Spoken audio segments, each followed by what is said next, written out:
There isn't enough talk about how quickly an observation can turn into an insecurity, because sometimes you can notice something about yourself without actually having a problem with it until you start viewing it through a standard of beauty that you've been taught to value. Maybe you've always had a certain feature that you've never really thought much about. Then you start seeing what the world consistently celebrates as beautiful. You notice the features that are consistently praised, the faces that are described as perfect, the bodies that are constantly held up as ideal. And the more you see those things being praised, the more your brain registers them as the reference point. So you start looking at yourself in relation to that standard. You start noticing where you fit in that standard, where you don't, and what you might need to change in order to get closer to it. You start looking at your pictures differently. You become more aware of certain angles, certain features, certain parts of yourself. And suddenly, something that was just a part of you becomes something you're constantly evaluating.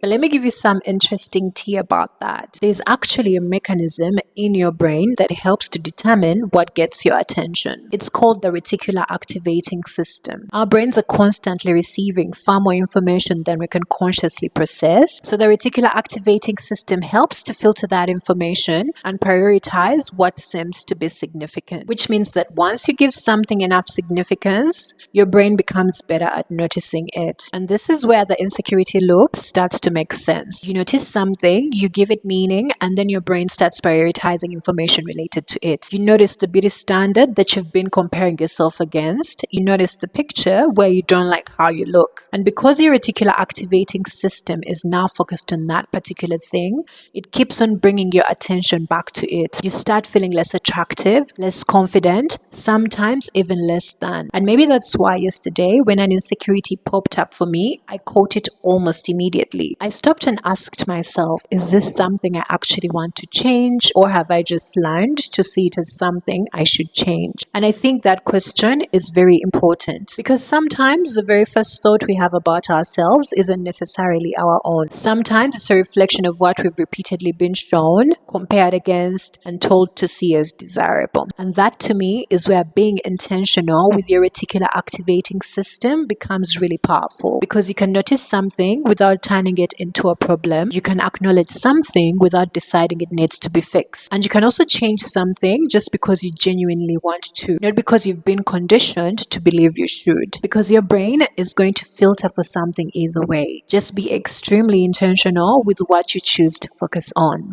Have a great day.